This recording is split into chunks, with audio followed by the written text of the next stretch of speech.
Okay, good day class. For week 5, we will discuss sensation and perception. Okay, so when it comes to sensation, basically ito yung ability natin to grasp external objects. Okay, paggamit natin ng sense organs, for example, mata, ilong, dila, skin, okay, and tenga. Okay? Tandaan nyo class, kapag dumadating sa atin ng external object, isang stimuli, siya ay raw data. Okay, raw data siya. So, ang ginagawa ng ating sensation, siya yung unang uma-acquire. And this is always immediate and automatic. Okay? Yun ang sensation. Pagdating naman sa perception, yan. Ang ginagawa ng perception, kung ano yung pumasok sa ating senses, particularly tawag natin sensory data, ino-organize niya yun at binibigyan ng interpretation. Or, sabi dyan, ito yung nagbibigay ng kahulugan doon sa nakikita natin, naririnig, naaamoy, nalalasahan, nararamdaman. Okay? Hindi na lamang siya raw data kung hindi nagkakaroon na siya ng kahulugan. Okay? Example, while sensation involves the retina, yung part ng mata natin, ng detection ng light waves, diba? Ang perception naman, okay, binibigyan na ng interpretation. Ano yung nakita na light waves? For example, binibigyan ng meaning na yun ay painting. Yun ay mga kulay ng painting. So, kung bibigyan natin ng analogy class, yung dalawa, yung sensation and perception, para siyang ang sensation, hardware, yung camera, and yung perception, software siya. Okay? Image recognition. So, ganun siya. Kaya, matitingnan nyo class, unimaginable kung wala tayong ability to make perceptions. Kasi parang ang hirap i-process ng mga bagay-bagay kung nasa sensation level lang siya. Hindi natin maiintindihan o hindi tayo makakapagbigay ng meaning of what an object is. Okay? So, I hope you follow. And syempre, yung object ng ating sensation and perception, we call that stimulus. Any source of physical energy that elicits a response in a sensory organ. For example, habang dinidiscuss ko to, okay, ang stimulus na natatanggap nyo ay yung boses ko. Okay? Pumapasok siya sa tenga nyo as raw data, and through your mind, through your perception, hindi lamang siya sound, kung hindi naiintindihan nyo, okay, nauunawaan nyo kung ano yung sinasabi ko dito. Another example, hindi lamang kumbaga, ang stimulus nyo habang nakatingin kayo dito sa screen nito ay itong PowerPoint. Okay? Hindi lamang siya basta ilaw, hindi lamang siya images. Kung hindi, our mind, through our perception, naiintindihan nyo na may picture, naiintindihan nyo yung mga salita na nakasulat dito. It is because of our perception. And these things are stimulus. Okay? And at the same time, tandaan nyo class, yung senses natin, particularly the 5 senses, they do not act independently. Okay? Or they do not act in isolation with each other. Okay? More so, they interact or they continuously work together to provide us with an integrated and holistic understanding of the world. Okay? Kaya nga class, diba? Kunyari sa pagkain, kapag naamoy nyo, okay, ang luto ng nanay nyo na amoy bawang, may pagka-garlicky, may pagka-soy, tapos may pagka-pork, ang unang pumapasok sa inyo, hindi nyo pa nakikita na aamoy nyo pa palang, nagkakaroon kayo ng perception, ay siguro adobo yun. And yung amoy na yun, pag kinain nyo na yung adobo yun, na-enforce yung lasa ng adobo kasi naamoy nyo na siya. Kaya savory o masarap ang adobo. Hindi mo lang siya naamoy, hindi mo lang siya natikman, kung hindi nakita mo siya. Ganun din, for example, di ba? Example, nakakita kayo sa commercial o sa Facebook na nagmumukbang ng pancit canton. Di ba? Sensory lang siya. Pero habang, kunyari, because of sensory image na nakita nyo, okay, mas na-enhance o mas natatakam kayo pag kinakain nyo yung pancit canton. So, ang tawag natin doon ay synesthesia. Okay? Ang synesthesia ay combination siya ng interworking or interrelationship ng mga senses natin. Okay? Another example, a person might see colors and hear music. Meron pa yung particular chromesthesia ang tawag. Or taste words, highlight the brain's capacity for complex sensory connections. So, yun. Okay? Kaya, kung makikita nyo, class, ganito kalaki yung role ng senses natin and perception sa behavior natin. Diba? On how do we respond? How we respond to things. Okay? Kasi dito lahat nagsisimula. Tandaan nyo. Sa senses lahat nagsisimula. Sa perception lahat nagsisimula. On how we respond to things or particularly to stimuli. Again, yun nga, ito yung ang importance niya, okay? Kasi ang behavior natin, direct manifestation ng interpretation natin and reaction natin sa mga bagay-bagay na nakikita, naririnig, nalalasahan, nararamdaman, naamoy natin. Okay? Sabi pa dito, our conscious reality is not an exact replica of the world, but a construct based on our perceptual processes. Tandaan nyo, class. Pagkakaiba tayong tao, magkakaiba tayo ng interpretation ng external world. Okay? Bagamat, for example, ang introduction to psychology sa isang tao, kapag ito'y binabasa niya, ay madali. Pero hindi siya applicable sa isang estudyante na ang pagbabasa, ang pag-intindi ng introduction to psychology ay challenging. Okay? So, subjective siya. Okay? And it helps us understand paano ba tayo nagre-respond sa external world o sa stimuli, ano yung basis ng ating senses, bakit may mga visual illusions, and how we recognize people and objects. Okay? Ano ba yung mga sensory thresholds? Ang sensory threshold, ito yung minimum intensity ng isang stimulus o ng external object na nade-detect ng ating senses 50% of the time. Tandaan nyo, class, always 50% of the time. Okay? Ang sinasabi din dito, ito yung lower limit ng stimulus ng external objects detectability. Particularly, kapag yung condition, yung circumstances ay ideal. Okay? Example, tingnan nyo, kapag sobrang dilim, okay, kitang-kita ninyo yung maliit na liwanag kahit yan ay ilang kilometro. O tingnan nyo, class. Pag brown out, anong napapansin nyo? Pag brown out, walang ilaw sa poste, walang ilaw sa bahay. Pag tumingin kayo sa kalawakan, bakit ba tila maliwanag siya? Kitang-kita nyo yung mga stars. Okay? Compared kapag yung gabi may kuryente o may ilaw. Okay? Tingnan nyo din. Bakit sobrang sensitive natin? Tingnan nyo. Pag sobrang tahimik yung lugar, tingnan nyo, sobrang sensitive natin sa sound. Okay? Mas rinig natin kapag tahimik. Pero, diba, may mga pagkakataong particularly in difference threshold.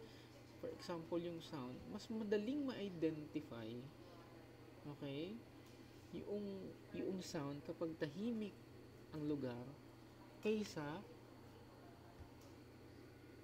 pag maingay, yung changes. Ang tawag natin doon, difference threshold. The smallest change in a stimulus that a person can detect. Sa Weber's law, or in JND, or in difference threshold, is a constant proportion of the original stimulus intensity. Hindi nagbabago yung intensity.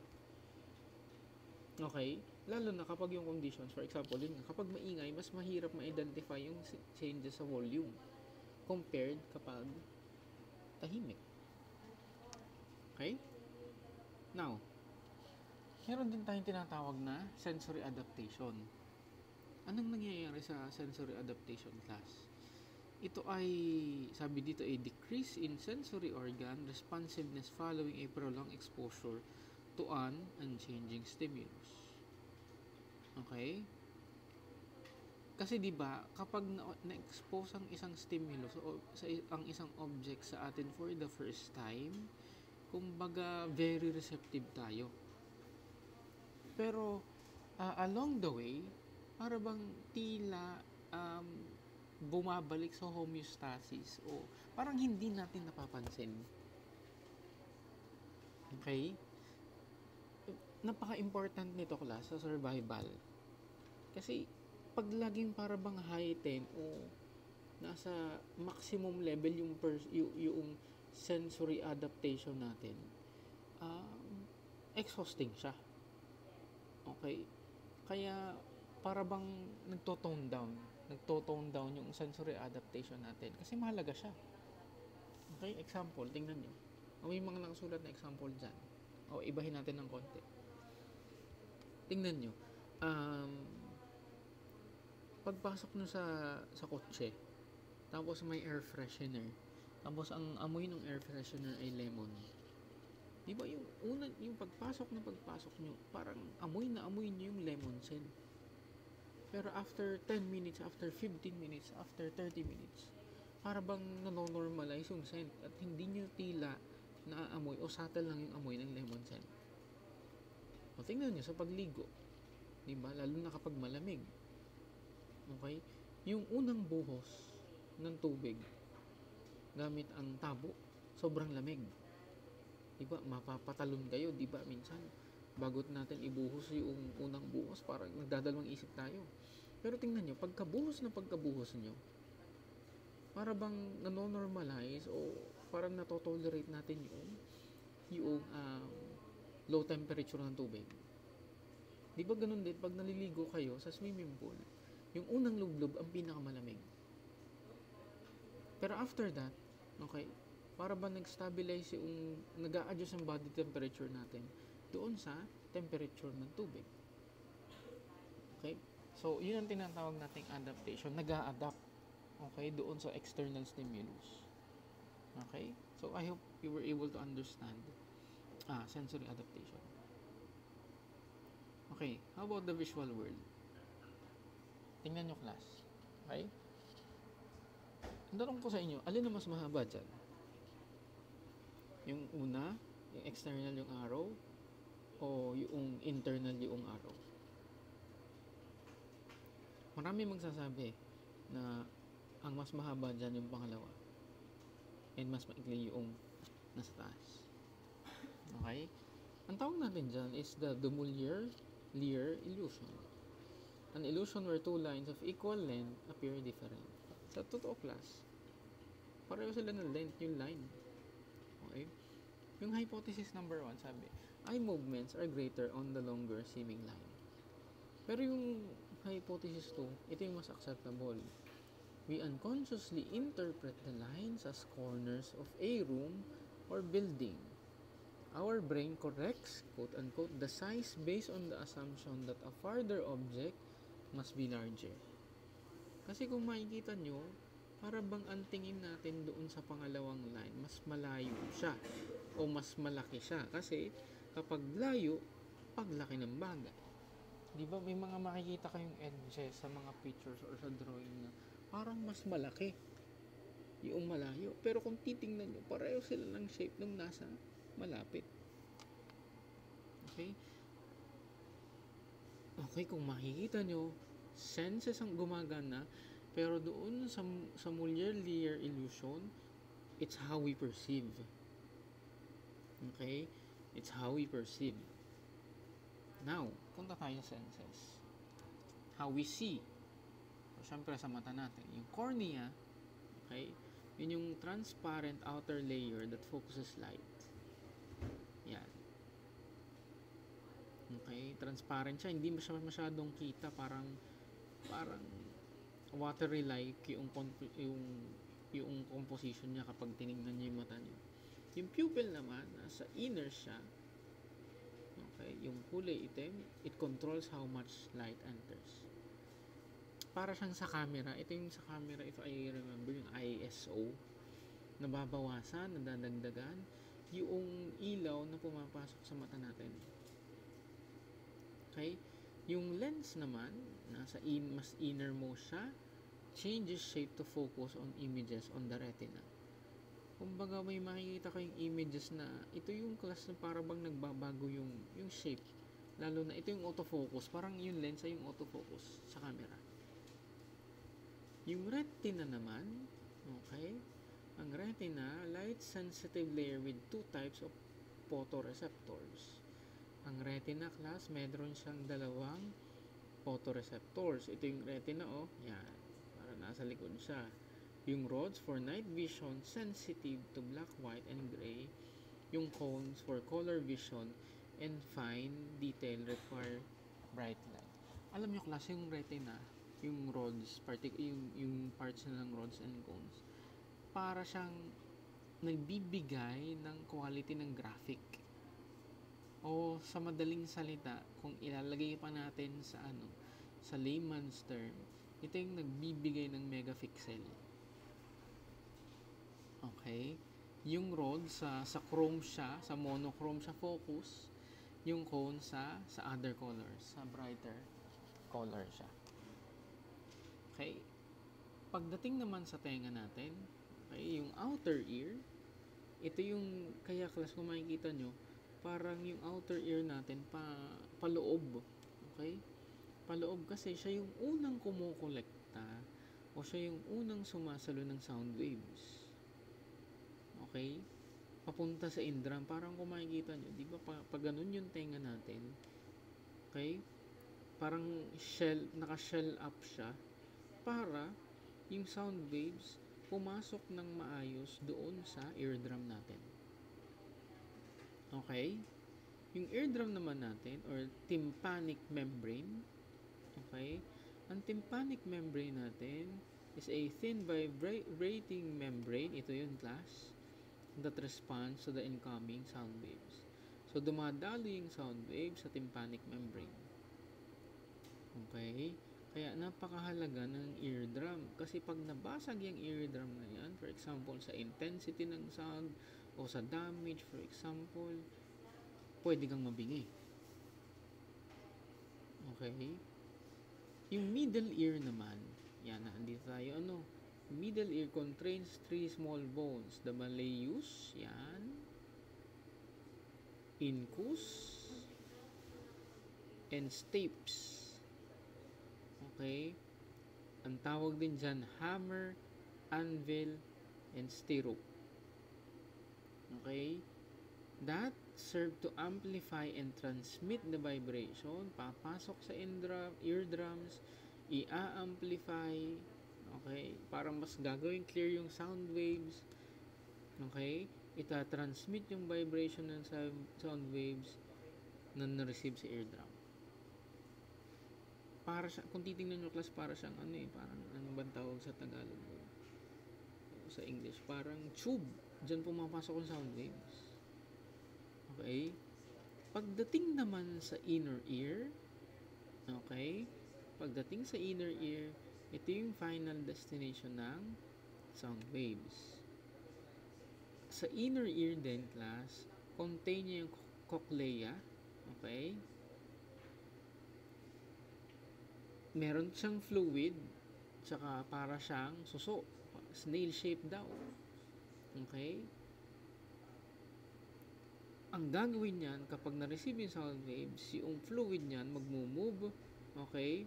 Tapos, nagpo-produce siya ng hairy cells to bend. Okay?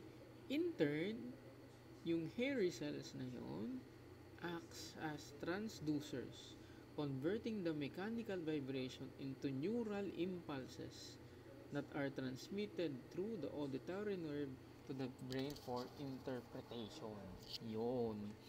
Diba? Sound wave siya, tapos nagiging neural impulse. Neurons. Yan. Tandaan nyo yung unang discussion. Nagiging neurons. And neurons are kasi ang neurons contain niya yung information. Kaya pagdating dito, okay, yung hair cells, gagawin niya neurals na magsesend yan ng signal sa prefrontal cortex. Ang prefrontal cortex, siya yung rational part of the brain. Okay? Doon na papasok last yung perception. So, itong ear natin, senses siya, di ba? Sense siya. Magiging neural siya, papasok sa brain, particularly to the prefrontal cortex, magkakaroon tayo ng perception. Kaya, for example, yung sound na I love you, dito sa tenga, it is merely a sound, a murmuring. Pero pagdating niya, naging neural na, pagdating sa prefrontal cortex, nagkakaroon ng tayo ng perception. Someone, for example, hindi lang siya sound, yun ay words na I love you, punta sa prefrontal cortex, yung I love you, mag-kick in sa brain ng neurotransmitter. Okay? Oxytocin. Okay? Nagsasabi na it's love. Kaya tayo, kapag sinabihan tayo ng I love you, may nararamdaman tayo. Diba? Hindi lang natin naririnig, may nararamdaman tayo. Kapag sinasabihan tayo ng mahal kita. Okay? So, ganun siya. Now, how do we smell or the sense of smell? So, olfactory or olfaction or olfaction. Okay? Ang mechanism, yung airborne molecules na naaamoy natin. Kasi, yung lahat na naaamoy natin may airborne molecules. So, for example, pabango, pagkain, okay? Or even bad odor. Yung odorants na yun, pupunta sa nasal cavity natin, sa ilong. Okay? Ang gagawin yan, the odorants will stimulate the olfactory receptors. Okay? In the mucous membrane. After that, the signals are then sent to the brain olfactory bulb in the brain. So, pupunta siya in a particular part of the brain that will process the senses or the stimuli that was received by our olfaction. Take note, smell is the only sense that does not pass through the thalamus. Okay? Before reaching the cortex. This is why smell is so closely linked to memory and emotion. Yan. Okay? Kaya alam niyo, pag may naamoy tayo, di ba ang bilis natin na may maalalang isang tao? Example, yung amoy. Okay? Ang bilis natin makaalala ng isang tao. For example, a loved one, di ba? Who is already deceased. Pag naamoy mo yung, for example, same na pabango, pag naamoy mo, ang bilis nating maging emotional. Kasi ang bilis nating maalala, okay? Yung taong yun. Okay? Isa pa. Sense of taste or gustation. Mechanism. Chemicals in food and drink dissolve in saliva. Okay? Kapag kumakain tayo, yung ini-intake natin through our mouth, dinadigest o dinidissolve siya ng saliva. Ngayon, pag na-dissolve siya ng saliva, pupunta siya madedetect siya particularly ng taste buds natin. Okay? Nasa dila natin yun. Now, signals are sent to gustatory cortex in the brain. 5 basic tastes: sweet, sour, salty, bitter, umami, savory taste. Okay, so yan. Sour dito sa gilid pareho. Sweet sa unahan. Bitter sa dulo. Okay? Yung flavor perception naman natin, the experience of flavor is a combination of gustation, olfaction, smell, and the tactile sensation from foods, texture. So yun, again, our brain work together. Okay? O yung tinatawag natin kanina na yung interaction ng senses natin o synesthesia. Okay? So, how about perceptual organization? So, punta naman tayo sa perception. Sa perception class, ito yung process na ginagawa ng brain natin on making sense of what we perceive or what we have sensed through our senses. Okay? Hindi lamang natin nire-receive yung sensory data passively, but we receive them actively or proactively in order to make sense of what we have received from our senses. Okay? So, may principle of perception, Gestalt. Diba? Na-discuss natin yung Gestalt before. Una, proximity. Sa atin, yung perception natin through proximity, ginugroup natin yung mga bagay-bagay which is close to one another. Okay? Pangalawa, similarity. We tend to group things based on similarity. For example, color, for example, shape, for example, smell, okay, or size. We also have this concept of closure. We have a tendency to fill in the gaps in an incomplete figure to perceive it as a whole and meaningful object. Okay? Minsan, ginagawa natin to sa pagtingin sa clouds. Di ba? O kaya, ganito ka-powerful yung mind natin. We try to fill in the gaps, for example, when we see things. Okay? Pangalawa, continuity. We are more likely to perceive smooth, continuous patterns rather than abrupt or disjointed ones.